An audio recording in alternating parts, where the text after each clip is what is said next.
ನಿಪ್ಪಾಣಿ ನಗರ ಹಾಗೂ ಸುತ್ತಮುತ್ತಲಿನ ಪ್ರದೇಶದಲ್ಲಿ ಪೊಲೀಸರು ಮುಂದೆ ಕಳ್ಳರು ಹಿಂದೆ. ಏಕೆಂದರೆ ಇತ್ತೀಚಿನ ದಿನಗಳಲ್ಲಿ ದಿನದಿಂದ ದಿನಕ್ಕೆ ಪೊಲೀಸರು ಅಂದ್ರೆ ಯಾರಿಗೂ ಹೆದರಿಕೆ ಇಲ್ಲ. ಕಳ್ಳರು ಅಂದ್ರೆ ಹಗಲಿರುಳು ಹೆದರಿಕೆ.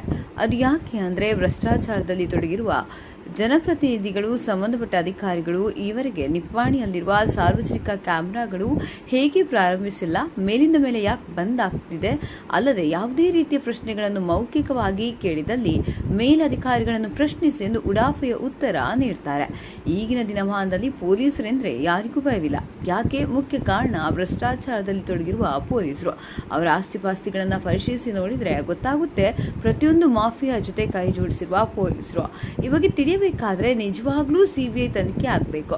ಪ್ರತಿಯೊಬ್ಬ ಪೊಲೀಸನ ಹಾಗೂ ಅವನ ಅಧಿಕಾರಿಯ ನೌಕರಿ ಸೇರೋಕ್ಕಿಂತ ಮುಂಚೆ ಆತನ ಆಸ್ತಿಪಾಸ್ತಿ ಎಷ್ಟಿತ್ತು, ಅಲ್ಲದೆ 10 ವರ್ಷಗಳ ನಂತರ ಅವನ ಸಂಬಂಧಿಕರು ಹಾಗೂ ಅವನ ಗೆಳೆಯರು ಸೇರಿದಂತೆ ಹೊರ ರಾಜ್ಯಗಳಲ್ಲಿ ಬೇರೆ ಬೇರೆ ವ್ಯಕ್ತಿಗಳ ಹೆಸರಲ್ಲಿ ಆಸ್ತಿಪಾಸ್ತಿ ಮಾಡಿದ್ದು ಕಂಡುಬರುತ್ತೆ.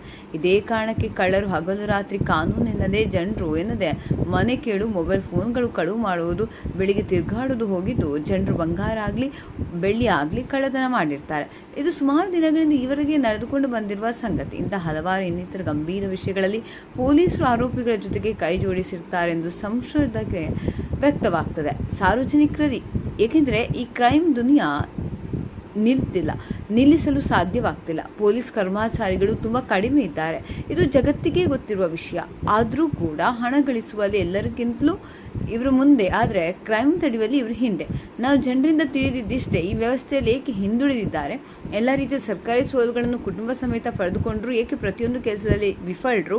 ಸುಮಾರು ವರ್ಷಗಳಿಂದ ಬೆಳಗಾವಿ ಜಿಲ್ಲೆಯಲ್ಲಿಯೇ ಒಂದು ಪೊಲೀಸ್ ಠಾಣೆ ಬಿಟ್ಟು ಸುಮಾರು 25 ಕಿಲೋಮೀಟರ್ ಅಂತರದವರೆಗೆ ಬೇರೆ ಸ್ಟೇಷನ್ಗೆ ವರ್ಗಾವಣೆಗೊಂಡು ಮತ್ತೆ ಮರಳಿ ಏಕೆ ಬರ್ತಾರೆ, ಏಕೆ ಮೇಲಾಧಿಕಾರಿಗಳು ಇವರನ್ನು ಪ್ರಶ್ನಿಸೋದಿಲ್ಲ, ಇವರನ್ನು ಏಕೆ ಬೇರೆ ಬೇರೆ ಜಿಲ್ಲೆಗಳಿಗೆ ವರ್ಗಾವಣೆ ಮಾಡೋದಿಲ್ಲ, ಇದೇ ದೊಡ್ಡ ಸಂಶಯ ವ್ಯಕ್ತವಾಗ್ತದೆ.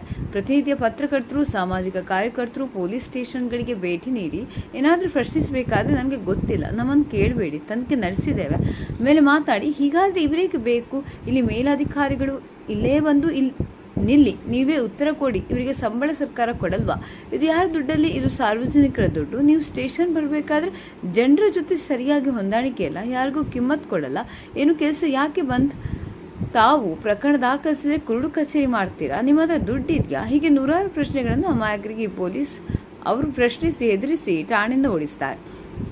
ನೂರಾರು ಕೇಸ್ಗಳಿದ್ರು, ಬೇರೆ ಬೇರೆ ಪ್ರಕರಣಗಳಿದ್ರು, ಪ್ರತಿಯೊಂದಕ್ಕೆ ಇವರದ್ದೇ ಭಾಷೆ, ಇವರದ್ದೇ ಕಾನೂನು ಸಿಗುತ್ತೆ.